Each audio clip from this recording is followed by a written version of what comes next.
Thank you, Vice Chair. Good afternoon. The board meeting of the Port Authority of New York and New Jersey and its component units is now being called to order. Today's in-person meeting is also being held via video conference with the proceedings live streamed from the Port Authority website. On March 12th, the Audit and Finance Committee met in executive. Earlier today, the Committees on Finance and the Committees on Capital Planning, Execution, and Asset Management met in public session, and the Committees on Operations met in public and executive sessions.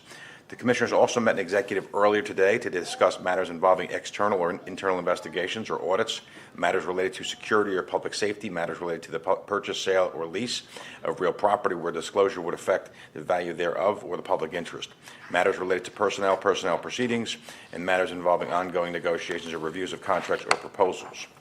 We're going to begin this meeting today with a moment of silence to remember a individual from the Port Authority family who passed away in February.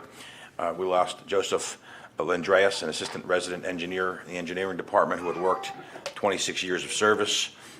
He joined us in June of 1998 as a junior engineer, was promoted in 2014 as assistant resident engineer.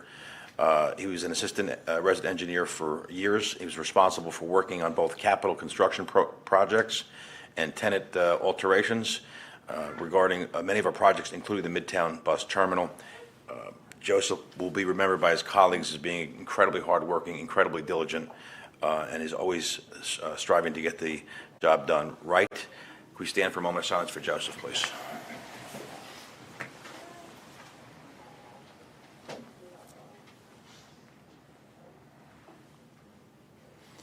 Thank you. Joseph is survived by his wife, Yesenia. Our prayers and thoughts go out to Joseph and his family. All right, time for, we're going to hear from this adorable baby, whoever has, I can't believe the baby's quiet. It's terrific. Well, all right. We recognize the actions of two groups of brave Port Authority police officers who provided life-saving first aid to individuals in medical distress. The first was dealing with the bus terminal. The second is the Port Liberty Cruise Terminal. I ask our Superintendent, Ed Setnar, to come up and give us some context for both incidents and introduce these folks. And then we have some proclamations to give to our police officers. Ed? Thank you, Chairman. Commissioners, thank you again for your continued support to the men and women of this department. This is a snapshot of what goes on each and every day throughout our facilities and what the work that the men and women do. As you said, Chairman, the first one was at the bus terminal. On January 9, 2025, at 6:47 p.m., Officer Perez, Officer Esposito were assigned to a post and were flagged down for a female that was possibly having a seizure at the top of the escalators. Officer DeSalvo responded with a medical bag, and upon arrival, they found a 29-year-old aided to be unresponsive, pulseless, and taking agonal gas. CPR was initiated by Officer Perez and Esposito, while Officer DeSalvo applied the automated external defibrillator and administered oxygen and bag valve mask. After a total of 2 shocks and 4 minutes of CPR were delivered, it resulted in the return of a spontaneous circulation at 6:54 hours. A few minutes later, after regaining the pulse, the aide regained consciousness and was alert and oriented. She was then transported to Mount Sinai Hospital. If not for the quick actions of these officers and their training that we continually afford them, this young lady may have succumbed to the event. These officers performed in the highest traditions of the Port Authority Police Department and the Port Authority of New York and New Jersey as a whole. It's my honor to present to you, to the Commissioners and the Chairman, Police Officer Perez, Esposito, and DeSalvo. Please stand.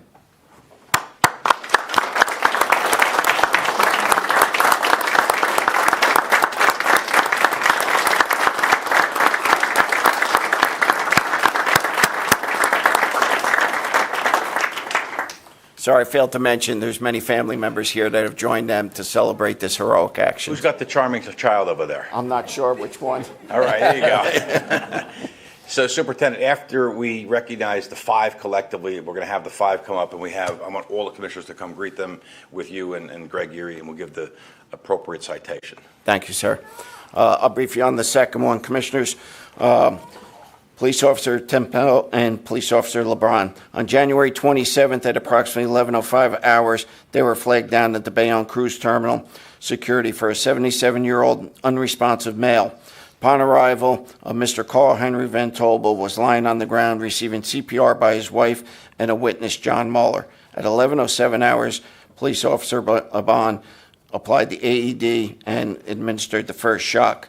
Police Officer Tapento continued CPR compressions on the victim. At 11:12 hours, Mr. Van Tobel was breathing with a pulse.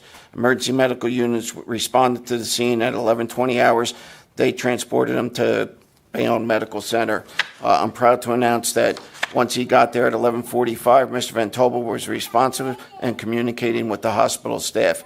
Again, if not for the quick actions and immediate actions of these officers who utilized their training, Mr. Van Tobel could have succumbed to this episode. Again, I would like to present to you Police Officer Tapento and Police Officer Laban. Please stand.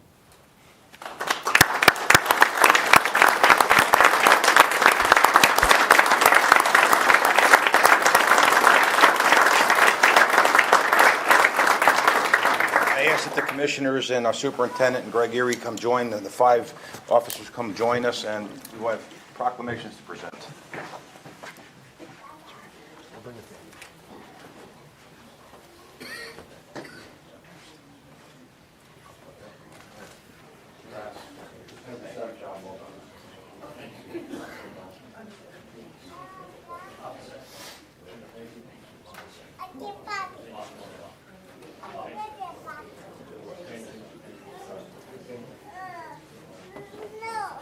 So let me have the officers come up here, circle, this and every other one we have. And all those, all this, my folks. This, all those. So Vice Chair, why don't you just read one and we can insert name for 5, but just for posterity's sake here. Recognition of exceptional service.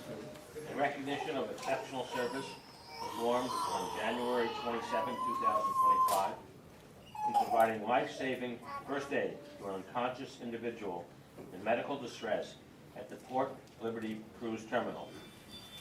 The Commissioners of the Port Authority of New York and New Jersey hereby express to Police Officer Tepedino their sincere appreciation for his service to the Port Authority and the region it serves, and in particular for his outstanding performance in assisting with this medical response, thereby ensuring the safety and well-being of the traveling public at Port Authority Cruise Terminal. Officer Tepedino. Can we ask Commissioner Helmy to read the one regarding the bus terminal? In recognition of exceptional service performed on January 9, 2025, administering emergency first aid which resulted in the resuscitation of a non-responsive individual, cardiac arrest at the Port Authority bus terminal. The Commissioners of the Port Authority of New York and New Jersey hereby express to Police Officer Espino their sincere appreciation for his service to the Port Authority and the region it serves, and in particular for the outstanding performance in assisting with this medical response, thereby ensuring the safety and well-being of the traveling public at the Port Authority bus terminal. Congratulations, folks. Thank you very much. Your photographs.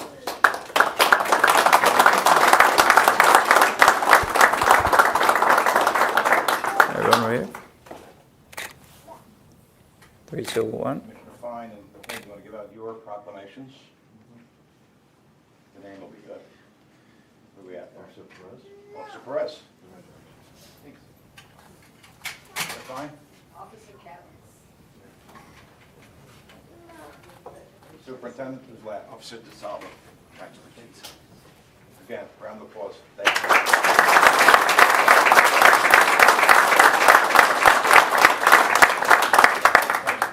Thank you.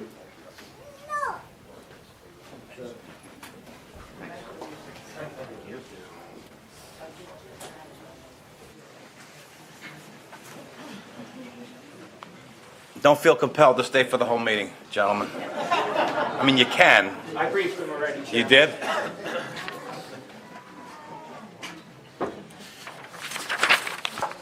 Just want to take a moment to,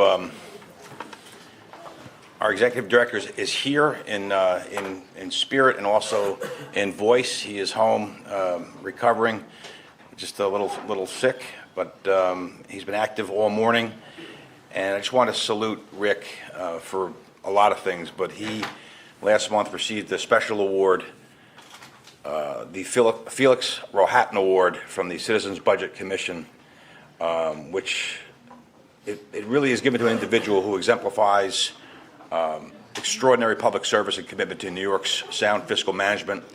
Rick gets, I'm not jealous, but Rick gets a lot of these awards. But this one is really special. It speaks to Rick's drive, his the nature of he worries about every dollar. He's an amazing manager. He is the reason we have done these things over the last 7 and 8 years. He's the driver of this ship. And when you see awards like this, it's not the dime a dozen. This is the real deal. This is really special. And to my partner, Rick, congratulations, well deserved, and I'm sure this will not be the last of the awards that we'll be seeing. So how's that for an intro, Rick? Now you can read your report for March. Thank you very much, Mr. Chairman. You didn't tell me that this was part of the program, but I appreciate the comments. I do apologize for being there virtually rather than in person, but given that I'm a bit under the weather, I thought it was safer for everybody. I will start this month's report thanking once again the staff and employees of the Port Authority, including the represented employees who make up 2/3 of our workforce. I also want to extend thanks to the leaders of the 23 unions who represent these employees. Commissioners, this has been a very busy period. You have already heard about the successful negotiation of the APMT lease, the release of our very strong 2024 financials, and the board consideration of funding for the LaGuardia Q70 bus improvements, and you will shortly hear about our successful PATH station overhaul and reopening. And while these are the highlights, it's certainly not all that the agency has been up to. Turning to the volumes that our facilities handled, the agency's 3 major airports recorded their busiest January ever in 2025, surpassing the January 2020 record by a full percentage point and surpassing January of 2024 by 3.5%. With respect to the individual airports, LaGuardia in January set a record for total and for domestic passengers, while both JFK and Newark Liberty set records for the number of international passengers. And early figures from February indicate that that month will also be extremely strong once the final figures are in. At the seaport, the port saw its busiest start of the year since the pandemic cargo surge and its 3rd busiest January ever. The port in January 2025 handled 8% more cargo than January 2024 and 16% more than January 2019. February 2025 performance was also strong, with 11% more cargo handled than February of 24 and a full 19.5% more cargo than February of 2019.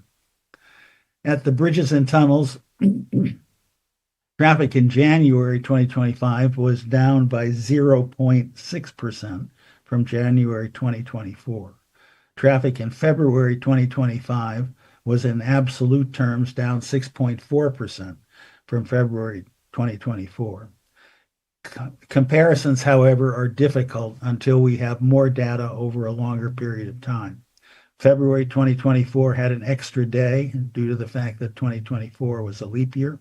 Without that extra day, traffic in February 2025 was down approximately 3% compared to a comparable number of days in February 2024. It's also to note that February 2025 had more bad weather days than February 2024.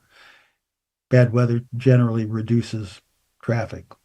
More data is simply necessary.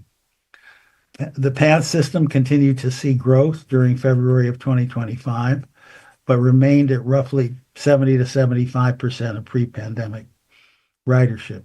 February 2025 ridership was also driven down, largely due to passengers taking alternate modes of transportation during the closure of Hoboken Station. Anecdotally, Commissioners' Path ridership began to return to January levels within days of the reopening.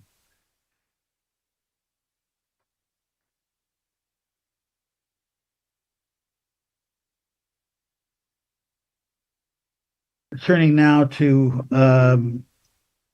awards. This month, the awards for the completed LaGuardia Airport continue to roll in, specifically coming from 3 different rating organizations. First, the Forbes Travel Guide on Tuesday, March 18th, formally presented LaGuardia with the Forbes Travel Guide Award for Best Airport in the United States, which was initially announced in October, but we had the CEO of the Forbes Travel Guide come to LaGuardia to physically deliver the plaque to us. The Skytrax ratings. On March 4th, the Port Authority and LaGuardia Gateway partners were pleased to announce that LaGuardia Terminal B's prestigious Skytrax 5-star rating had been reaffirmed by Skytrax for this year.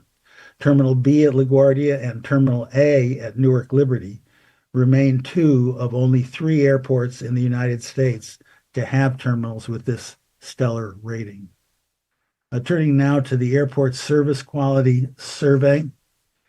On March 10th, the Port Authority and the Airport Council International, the administrator of the well-regarded Airport Service Quality Survey, announced that LaGuardia Airport had once again been voted the best airport in the United States in its size class, which is 25 to 40 million travelers annually. This is the second year in a row that LaGuardia has received this distinction.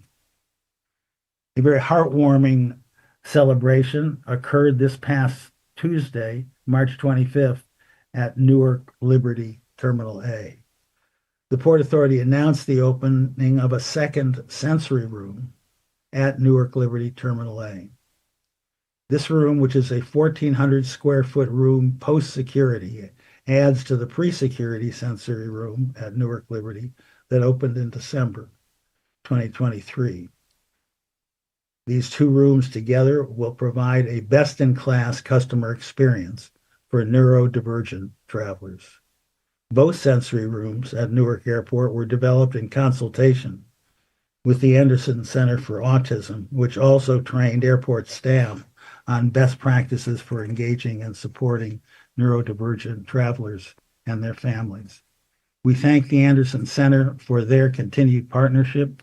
And Commissioners, I would also single out our Vice Chairman, who has led the effort here at the Port Authority to expand the recognition of the needs of neurodivergent individuals and their families. Thank you, Mr. Vice Chairman.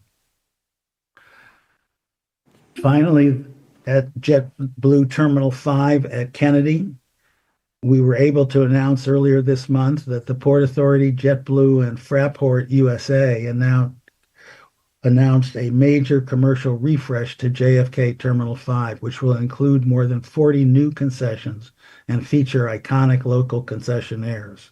It will also feature a suite of new art installations from public artists and a redesign of the central terminal area inspired by New York City's parks.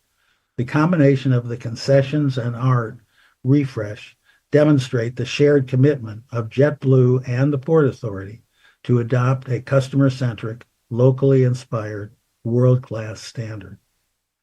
And in addition to the commercial refresh, JetBlue also announced the first regular delivery of sustainable aviation fuel to JFK for commercial use. Port Authority is committed to continue to work closely with our partners to facilitate the adoption of sustainable aviation fuel wherever it is feasible, and thereby to advance our 2050 net zero goals. With that, Mr. Chairman, I conclude my report. Thank you, Rick. With regard to LaGuardia obviously is an amazing story that we continue to hear about its reaching higher levels. But that Ford Award, I think it's voted by, 5,000 travelers who obviously know a good airport from a not good airport. That's really special. Obviously, the affirmation from Skytrax for LaGuardia and Newark, wonderful. But to see that Forbes thing really stands out. And to your point about the sensory room at Terminal A, the Vice Chair and I and Commissioner Bolwidge, with a number of Port Authority staff, went to the ribbon cutting. So there's 2 rooms that were open in Terminal A. There's a pre-security sensory room that some time ago the Vice Chair and his wife Tandra took a special interest in, to say that we need to spend some time and really cultivate a room that's very special for folks who need a little time to kind of have a quiet time before they board their flight. And there was also a need at that time, Jeff, talking about a similar circumstance post-security.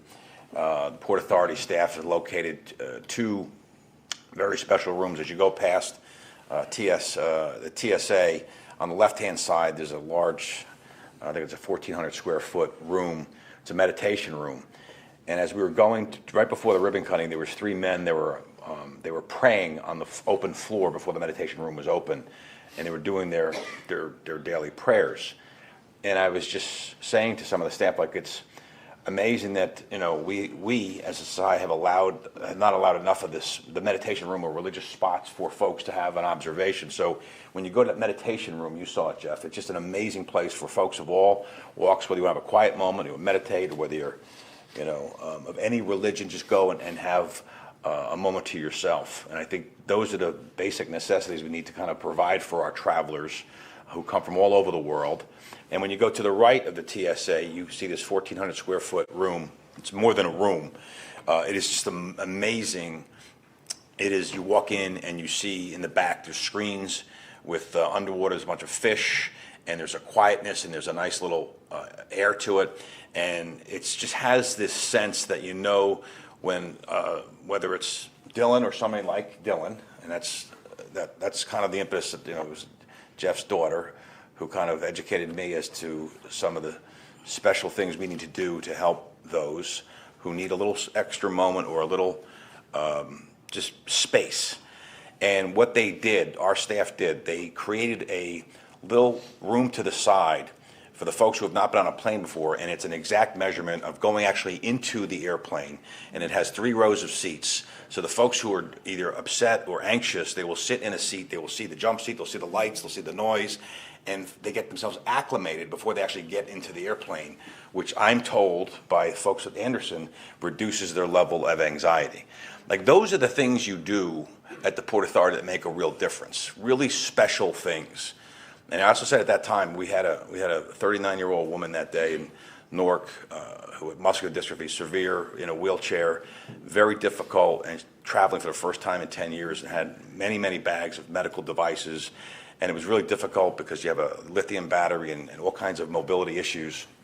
Port Authority staff came together and made sure that Lauren got through with as little disruption and anxiety for Lauren and her 4-year-old daughter, Mia. It was just, that's what the Port does, Jeff. And to you and Tandra for setting the stage and giving us that understanding. We need to do more of that. I'm told that less than like 1% of the airports have sensory rooms. It cost us $6 million for the meditation room and for the sensory room, but when you see it, you will be astonished. Now, the only thing I question is that, so there's like 3 screens, and there's this beautiful tropical fish underwater, and we're told one of our employees, and Jim, I'm going to question you on this one. One of our employees, Frank Raddick, he actually went deep sea diving and captured this. That was his job. And I said to Frank, "Where did you go?" He goes, "To the Grand Caymans." I go, "What? You went to the Grand Caymans for this?" Now, he tells me he was on a personal trip, Jim, and I will take him at his word. And he also said that he could have gone deep sea fishing and seen similar fish. He said there's tropical fish off in the Atlantic in Jersey, off the Jersey shore. So I want to know if that was an official trip or not. His own time. Okay, his own time. Didn't answer the question, but that's okay.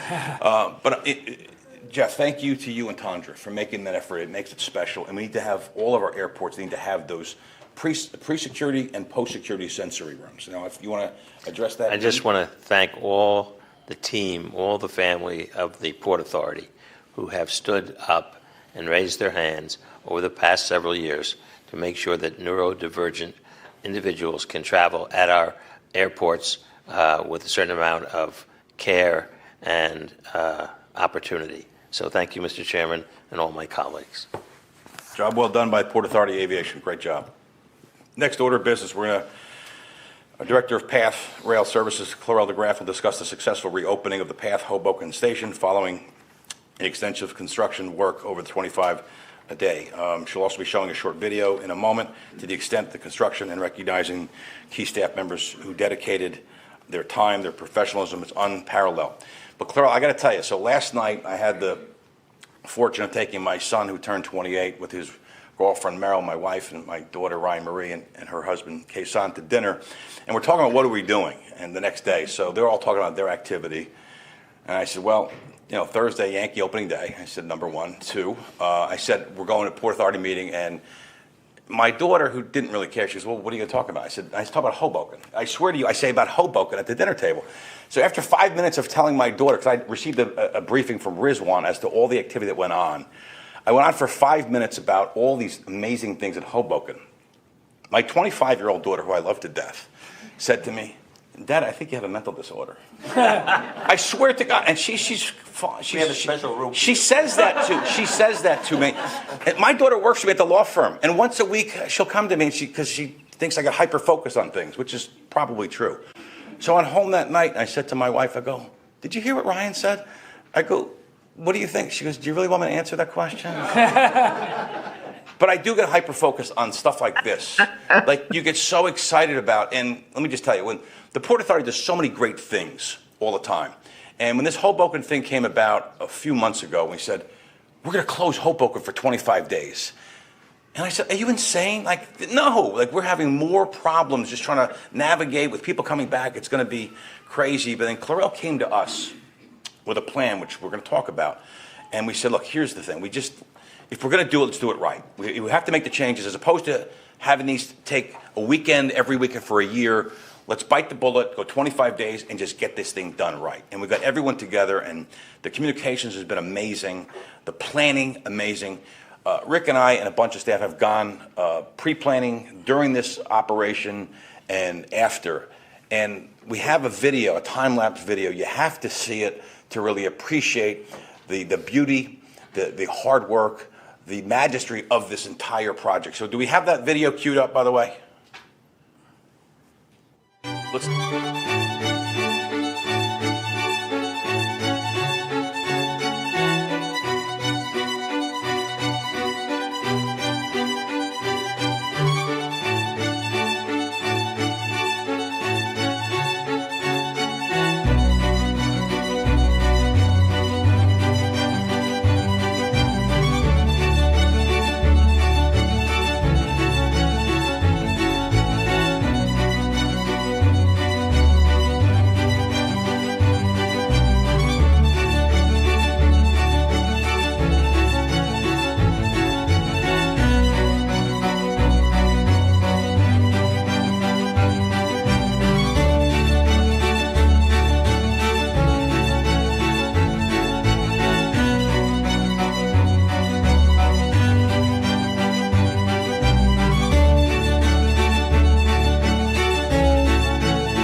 Good morning and welcome back.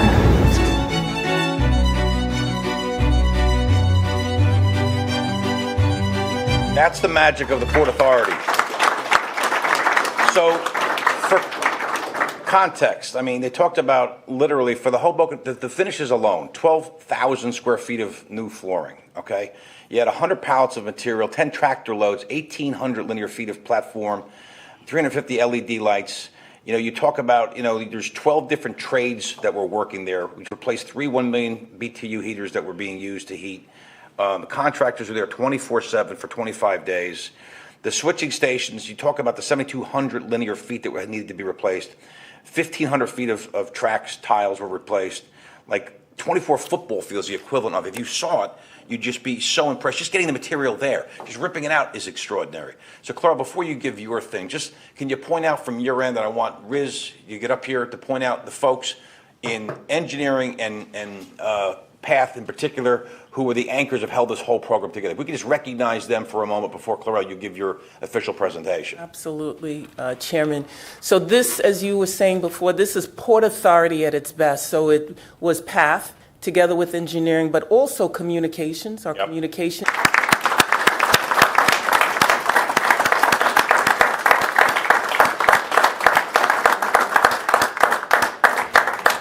Some of them are shy. But this is Port Authority at its best, Chairman. Riz, come up for a second with Clarell and just talk about some of the folks in your shop, and then Clarell, you go and do your program, because we ran into them every day. They were like loving this. This was their life. So I think, Chairman, first thing I will say that none of this is possible without the great leadership. And none of this is possible without the collaboration among all the departments of the agency. And none of this is possible without the tradeswomen and tradesmen and the contractors who generally sometimes forget, and the cooperation of our customers that goes through that area. So right now I have with us is Andrew Friswell, who's our Chief of Construction, right there, and I also have Omar Solomon, who's our Senior Engineer of Construction for the PATH program, and there is many more. We couldn't fit all of them in here, so that's why we didn't bring all of them in here. So. We're given a number. Laurel, how about your key folks? Key folks to the left. I'll start with communications. I'll take your folks, Ben. We have Amanda, Lauren, sorry, and Patrick from communications team. PATH team on the back, Deputy Director of Infrastructure and Rolling Stock, Tom Crowell. Our Assistant Director of Communications is Customer Experience, Rebecca Rio. Deputy Director for Operations, Sanchita Jimenez. Damien as the Assistant Director for Capital Construction. John Burkhart, who is the Assistant Director for Maintenance and Infrastructure. And also, I'd also like to recognize GoCorp, Zach and his team, Zach McHugh, Chief of, he's looking in the back, Zach McHugh, also Kristen Figaro in the back, and Jason Grove, Ben Feldman. Again, it was a team effort. The agency at its best pulling together, and if I could use one word to just bring all of that together, I would say the word alignment. And it really was everybody pulling together to understand that we had one purpose, and that was to develop a plan and then execute a plan that would do enough work to be able to reopen the station as we promised to our customers in the region by February, within the 25 days, by 5 a.m., February 25th. All right, quick question, Clara, when did you think this was not going to get done? What was the low point of this whole? Oh, boy, every day, every day. When did you say it was going to get done? I would really say in the beginning, the confidence was low because we were thinking the way we always do, right? We do things, same old, same old. But this really took these leaders to think outside the box. They had to pull all the stops out with a lot of nudging from Jim Heitman, pull all the stops. Rizwan using his Chief Engineer Authority bringing the contractors in, bringing them in as partners instead of low bid contractors. You are a partner, and your name is on this. And, so we need to succeed. We can create win-wins here for everyone. And everybody was aligned with that one purpose, reopening on February 25th. And this is the team that led that effort. Thank you very much. Exceptionally job well done. And part of it, as you said, the messaging, leading up into this, I know Ben and others, Feldman and others said it was really important to keep those folks because we're getting a bunch of these emails and contacts. So we were saying, okay, here's what's being done. And during the actual 25 days, emails were going out and video shots were going out to the folks who were concerned about, here's the progress. So you're keeping them in the loop, which was really, really good. We were talking to some of the folks during the course of this, and no one believed this was going to open in 25 days. I'm telling you, nobody. And then when you did, and I know you made the no fare for that morning, which whoever made that idea was a great idea. And then to give out cups of coffee to folks, that really, that little thing, makes it easier as they're doing the ferry, which they didn't want to do, or going on the bus, or changing their journey. But Clarell, your leadership, amazing, astonishing. Riz, amazing. Thank you very much. And to all of your folks, thank you on behalf of the board. Job well done. Thank you.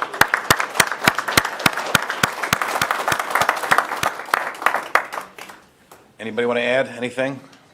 We're good? All right, moving ahead. We now will provide an opportunity for members of the public to comment on Port Authority matters. The public comment period will be limited to 30 minutes in total. It provides an opportunity for members of the public to present their views directly to us and not necessarily have a dialogue. Members who, from the public, want to have a specific comment or question, please notify our staff and we'll route you to the appropriate department or staff member. We're asked that you comply with a 3-minute requirement, please. First speaker, we have Frank Giantomasi and Peter Jabor. Frank, I know you're out there. Peter? Now, Frank, as you're coming up here, your county executive at Essex County, Joe D., he thinks he's the best contractor. I want you to show him that video and tell him he's got nothing on us here at the Port Authority. Yeah. Very tough. Peter, Frank, welcome. Thank you, Chairman. Members of the board. So my name is Peter Jabor. I'm the General Counsel for the Americas for AP Moller Maersk AS. And in that role, I provide our leadership for our corporate affairs in North and South America for both APM terminals and also Maersk, the shipping line. I've been with the company for over 16 years.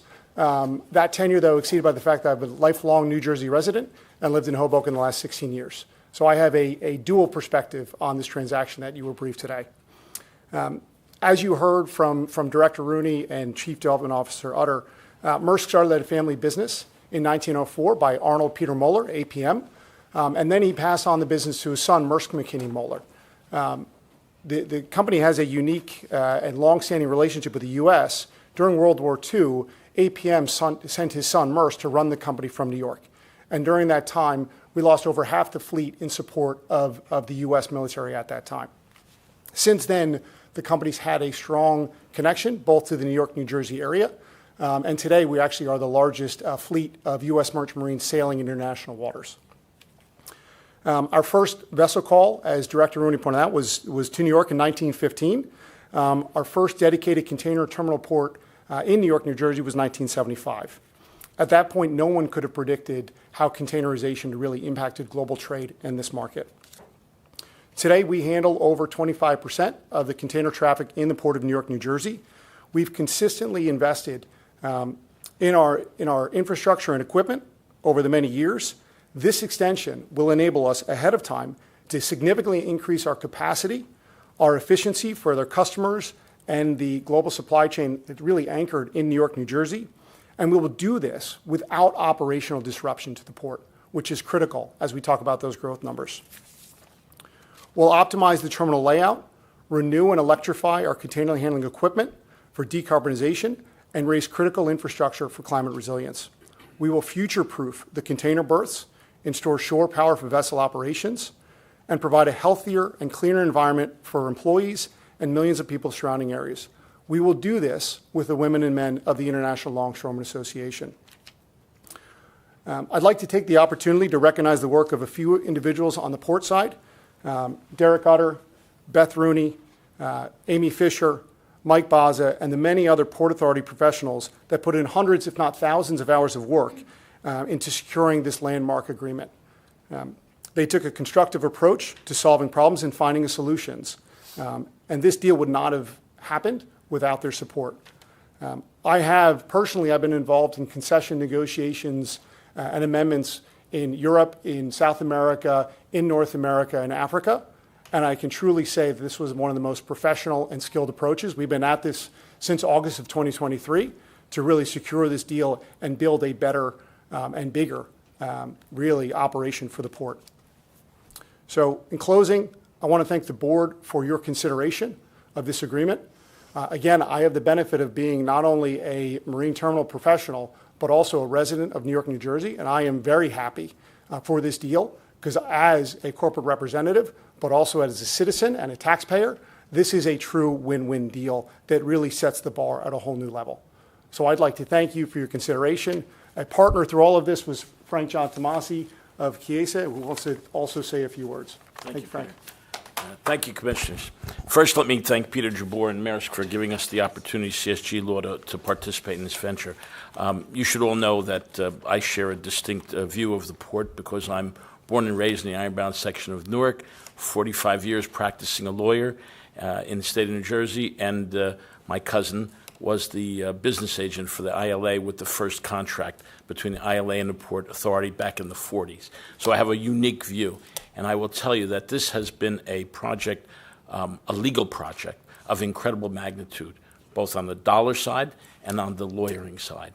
We resulted in an over 100-page addendum that is really going to be the template for you to use throughout your processes.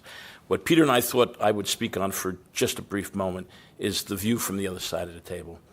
You know your team. I see the way you extol their virtues and their excellence, but you should understand from the other side of the table, your team was excellent, transparent, honest, open, fair. I can't tell you how your lawyers, Beth Rooney, Derek Utter, how they dealt with us. The entire process was something that you should understand. As proud as you are of the construction, you should be as proud of the negotiating team and the lawyers and the entire operation. Now, I have to stop and say a couple of quick words. Executive Director Cotton, every meeting was a gentleman and an expert and really showed us respect. Peter Simon, I don't know how he answers the cell phone so quickly. I don't know how he's so responsive. He's a man that's tireless in his effort and his work. But you should all know from the other side of the table, your chairman, O'Toole, was incredible. He started this process with hands-on approach. He participated, he monitored, he facilitated, and he always had the best interests of your agency. He was there for the enterprise and the enterprise first. So Peter thought I should just let you know from our side of the table, kudos, bravo, fair was the byline and really got us to the finish line. Thank you, Chairman. Thank you, all the commissioners, and thank you, the team that you put before us. Thank you very much. Frank, thank you very much. Peter, thank you very much. And we'll just say, look, we don't really have this dialogue, but it's, you know, it's tough negotiations, right? Year and a half, almost 2 years, Peter, and it's serious stuff. We're talking about values of what would it be in billions. But to hear that and to hear your perspective, Peter, about the other places you've negotiated nationally, internationally, that the Port Authority was one of the fairest, it's really welcome news. I mean, we knew it, but to hear it from the outside, and Frank, to hear you say, whether we know Rick and Derek and Beth, and these folks are just, they're the best. They really are. And I'm glad we wrapped this up, and we have created the template now, the second one, and hopefully we're going to follow through in 3 and 4 with what's been put together with that 100-page addendum. But thank you for all of the effort, and we hope to have a successful vote here today. And I think for the next 3 decades, good times for the shipping department and the ports here in New York and New Jersey. Thank you very much. Thank you. Matthew, come on up. Welcome to Jersey City, my friend. All right. Thank you very much, Chairman, and good afternoon, everybody. My name is Matty W. Buckies, or Matty W. Buckies Highland. I'm a Long Island resident and advocate for people with developmental disabilities and a clerical trainee, as you can see on my shirt, at the Winter Center for Autism in West Babylon, New York. Next month, the month of April is Autism Awareness Month, and this Wednesday being World Autism Awareness Day. Today, the CDC estimates that 1 in every 36 children in the United States are diagnosed with an autism spectrum disorder, and boys are almost 5 times more likely to be diagnosed than girls. As a trainee for the Winter Center for Autism, I have the great fortune of doing clerical tasks involving clerical work on the direction of my job coach, Tammy Vitebsky, or Tammy Vitebsky, who has been training me for almost 10 months, and I'm proud to call her a friend and a mentor. Hi, Tammy, if you're watching this. While I am proud that the Port Authority has made progress for people with autism, including having a sensory room at Newark Liberty International Airport, there still is so much to do. One mind I have in mind is a card right here. This is a copy to navigate the system. This could be helpful if the Port Authority police start questioning people with autism. We have done this before with the Suffolk County Police and Sheriff's Office and with the Metropolitan Transportation Authority Police.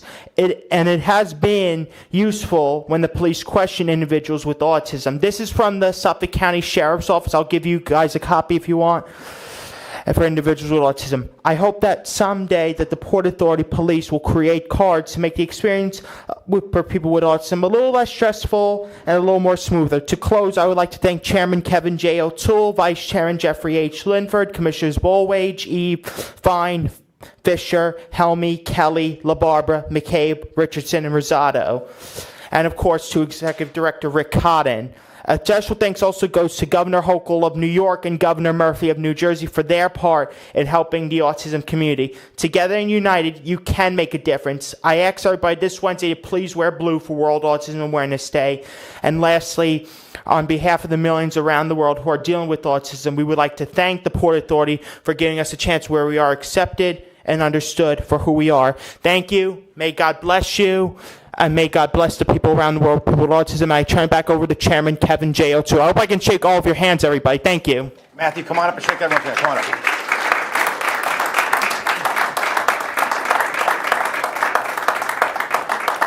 Matthew, hold on. Before you go to the rest, we have a little package for you, a care package. I hope you got your signature on there.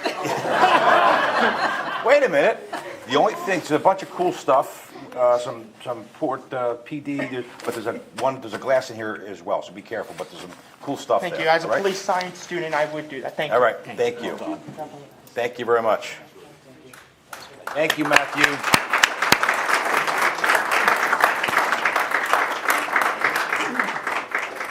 All righty, thank you. Is Paul Prezizano around? Paul?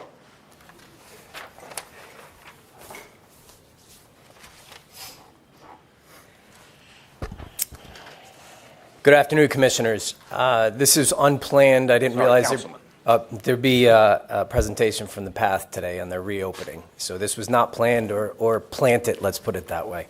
My name is Paul Prezizano. I'm the First Ward Councilman in Hoboken, New Jersey. And today I'm going to speak on behalf of my fellow council members, Ramos, Fisher, and Russo, that will echo the remarks that I give you today. I want to commend the PATH and the Port Authority, recognize them for the outstanding work during the recent service closure. We were skeptical, to say the least, in the beginning. Initial concerns from the community turned into praise, and due to the excellent communication and planning which you rehashed today. Issues were to resolve quickly, via phone, via text, or email, with fast and clear responses and immediate action. I'd like to give a special thanks to Jason Grove for being available at a moment's notice and addressing anything that I did contact him with. The positive community response was a lot more than we expected. Hoboken residents appreciated the increased bus service, which at times the lines were long, which you may have seen, but they moved very quickly. Many experienced the reliability and flexibility of our transit system in an event like this, and some for the first time. Discounted ferry rides were a convenient, cost-effective alternative that some people never took the ferry before because of the cost, and now they do. It's something potential that I think we should work together with New York Waterway to see if we can explore further. Some of the key takeaways that I got from this and that we got from this in Hoboken as elected officials, that when customers speak up, their needs can be addressed when you have the correct plan.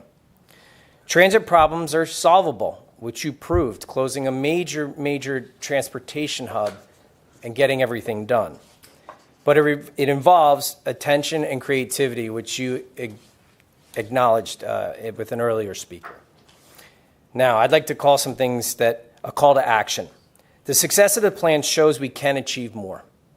Jersey City's growth has been outpacing Hoboken's, and this affects regional planning, and we understand that. Data has shown that you publish that weekly ridership has increased in significant levels since COVID versus the weekly schedules, weekly ridership. Riders are feeling the impacts on the weekends, crowded trains, longer waits, more stress.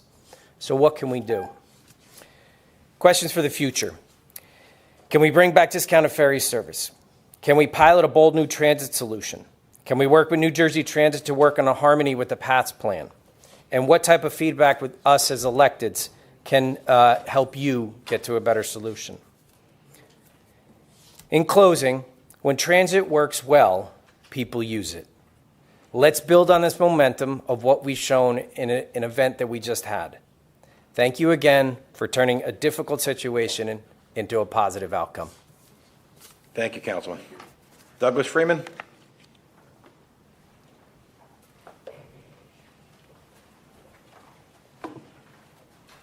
Good afternoon, Chair. Good afternoon. Port Authority. So first I want to say thank you to Zach McHugh for the excellent work he has done in bringing our community together. But I want to talk about the South Ward EWR.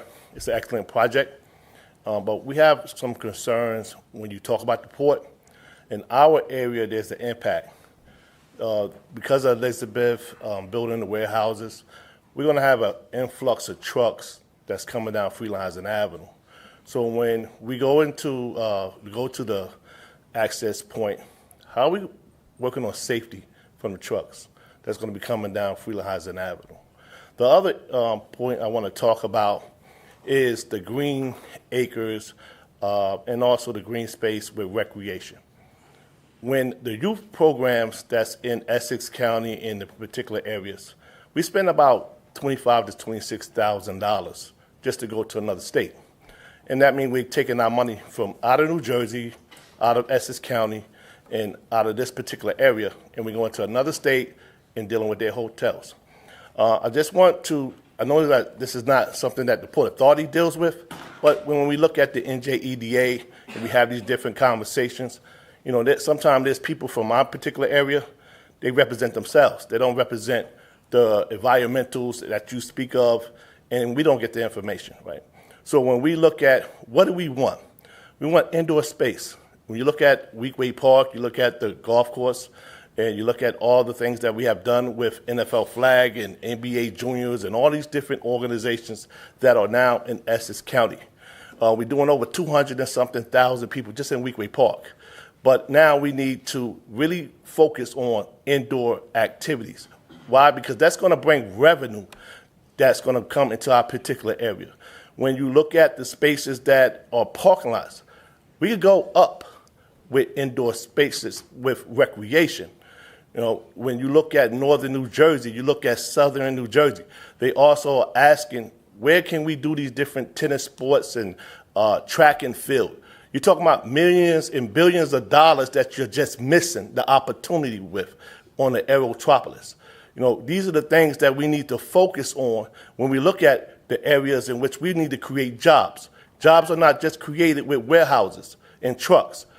Those are merchandises that we probably could keep a sports authority if we actually be able to have the opportunity to create businesses around recreation. Right? You look at Central Park, you look at the different areas. Environmental is key now, and we want to make sure that we capitalize all the way down to D.C. to make sure that we have the opportunity to have indoor spaces that encompass everybody in Essex County and northern New Jersey. Thank you. Thank you. Willie Jetty? Willie? Yeah, okay. Ko Suzuki? Got it. Ko? Ready. Ben Trauner? Is Ben here? Deborah Grief? Okay. Ann Menino? Deborah and Ann, are they back there? No, I don't see them. Dan Laney? Dan?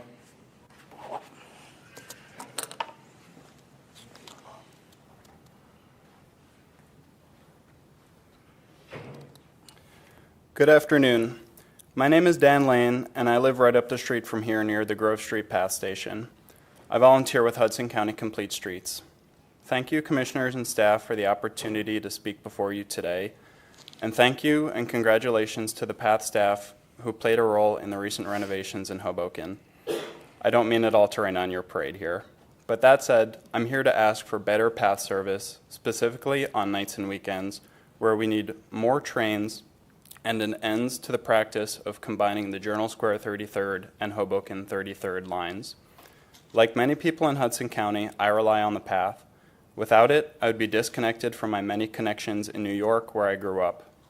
Buses, ferries, and cars are simply not an adequate substitute for me, so Path delays and infrequent service come with a great cost to riders like myself and to the regional economy. 20-minute headways are simply not enough, even on nights and weekends. It's going to be a gorgeous day on Saturday, and I hope that you all have some fun plans outside. But if you don't, I have a request for you. See for yourself what things are like for riders like me on a nice weekend day. The Path will be packed to the point that it's uncomfortable, and maybe even dangerous. If you get on here at Exchange Place Saturday morning, you might find that you need to elbow your way on. You might see stressed parents trying to minimize their use of the scarce space by squeezing their stroller next to 2 or 3 e-bikes, which incidentally aren't allowed on Path. It's the same story if you get on at Newport or if you take the return trip from New York to New Jersey in the afternoon or evening. And Path had better weekend service in the past.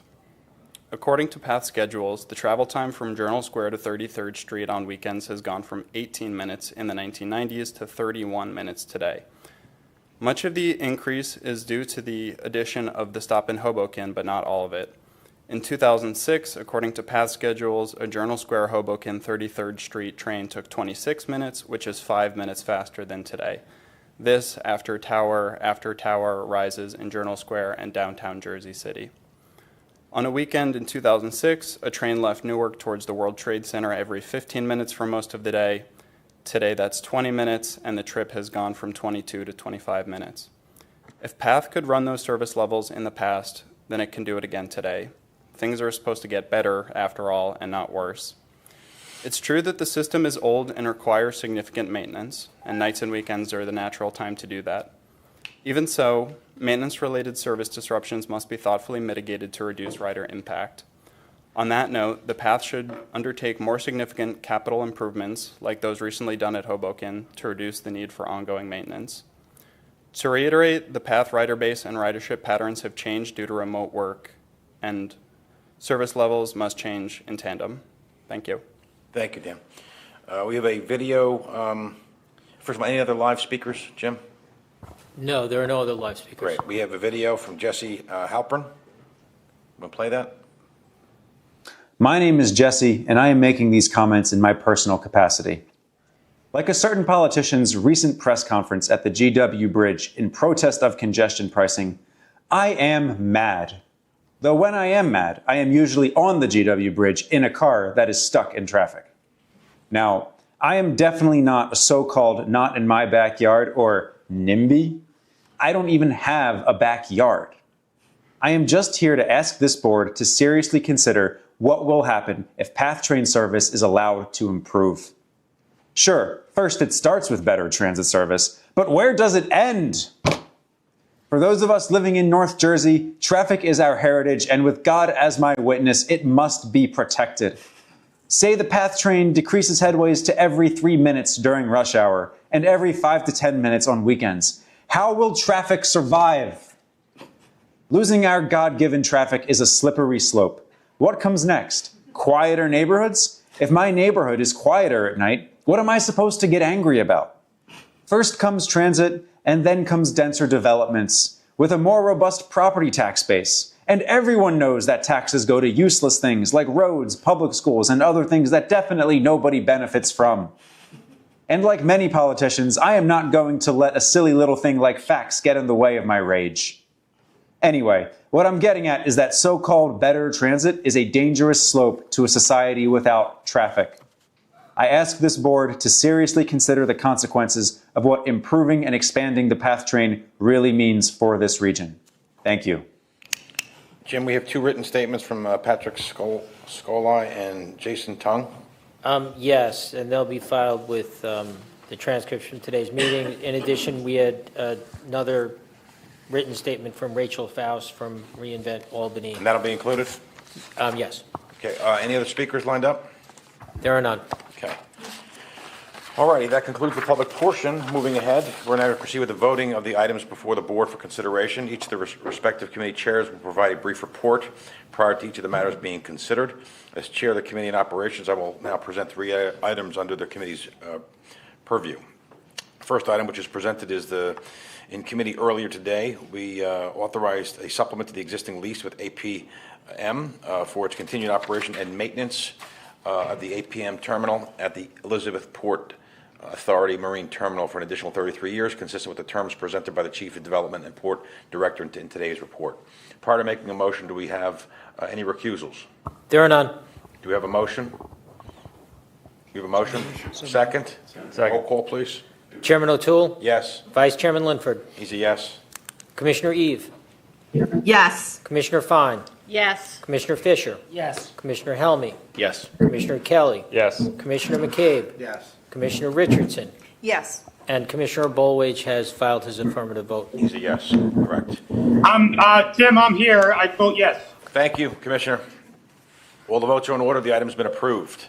Next item approves a collective bargaining agreement with Local 641, International Brotherhood of its Teamsters, which represents approximately 115 PATH employees who provide clerical, stockkeeping, and customer service. This agreement was ratified by the union members on March 1, 2025, and it's for a 12-month period. Prior to making a motion, we ask, are there any recusals? There are none. Any questions, comments? Motion, please. So moved. Second. Roll call. Chairman O'Toole? Yes. Vice Chairman Linford? Yes. Commissioner Bolwage? Yes. Commissioner Eve? Yes. Commissioner Fine? Yes. Commissioner Fisher? Yes. Commissioner Helmy? Yes. Commissioner Kelly? Yes. Commissioner McCabe? Yes. Commissioner Richardson? Yes. All the votes are in order. The item's been approved. Next item approves a collective bargaining agreement with the Maintenance Division of the Building Trades Council of Greater New York, which represents about 140 Port Authority employees, various skilled construction trades. This was ratified by the members on March 21, and it's for a 38-month period, retroactive to 2023. Prior to making a motion, are there any recusals? There are no recusals. Any questions or comments from the commissioners? Motion, please. Second. Moved. Chairman O'Toole? Yes. Vice Chairman Linford is Yes. affirmative? Okay. Commissioner Bolwage? Yes. Commissioner Eve? Yes. Commissioner Fine? Yes. Commissioner Fisher? Yes. Commissioner Helmy? Yes. Commissioner Kelly? Yes. Commissioner McCabe? Yes. Commissioner Richardson? Yes. All the votes are in order. The item's been approved. As the Vice Chair of Committee on Capital Planning, Execution, Asset Management, will now provide a report on two items before the committee. First item, which was presented in committee earlier today, authorizes a $160 million project for improvements to the Q70 LaGuardia Link bus service for LaGuardia. Any recusals on this matter, Jim? There are none. Any questions or comments? A motion, please. So moved. Second. Roll call. Second. Roll call. Chairman O'Toole? Yes. Vice Chairman He's Linford? a yes. Commissioner Bolwage? Yes. Commissioner Eve? Yes. Commissioner Fine? Yes. Commissioner Fisher? Yes. Commissioner Helmy? Yes. Commissioner Kelly? Yes. Commissioner McCabe? Yes. Commissioner Richardson? Yes. Votes are in order. The motion's been approved.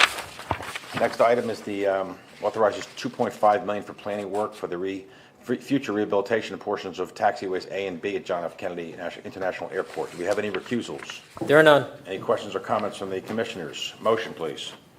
So moved. Second. Roll call. Chairman O'Toole? Yes. Vice Chairman Linford? Yes. Commissioner Bolwage? Yes. Commissioner Eve? Yes. Commissioner Fine? Yes. Commissioner Fisher? Yes. Commissioner Helmy? Yes. Commissioner Kelly? Yes. Commissioner McCabe? Yes. Commissioner Richardson? Yes.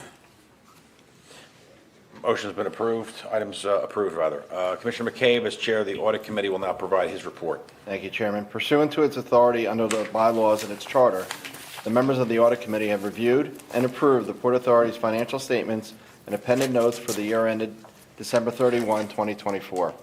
As such, the committee recommends to the board that the financial statements be included in the Port Authority's 2024 annual report and other publications as appropriate. Prior to making a motion on this item, I ask the secretary to note any commissioner recusals on this matter. There are none. Do any commissioners have any questions or comments on this item? Hearing none, can I now request a motion on the item? So moved. Second? Second. Thank you. I now request the secretary to call roll for voting on this item. Chairman O'Toole? Yes. Vice Chairman Linford was an affirmative. Yes. Commissioner Bolwage? Yes. Commissioner Eve? Yes. Commissioner Fine? Yes. Commissioner Fisher? Yes. Commissioner Helmy? Yes. Commissioner Kelly? Yes. Commissioner McCabe? Yes. Commissioner Richardson? Yes. As the votes are in order, the item is approved. Back to you, Chairman. Thank you very much. No further business. Move to adjourn. We have a motion. So moved. Second. All in favor? Meeting's Aye. adjourned. We'll see everybody in April.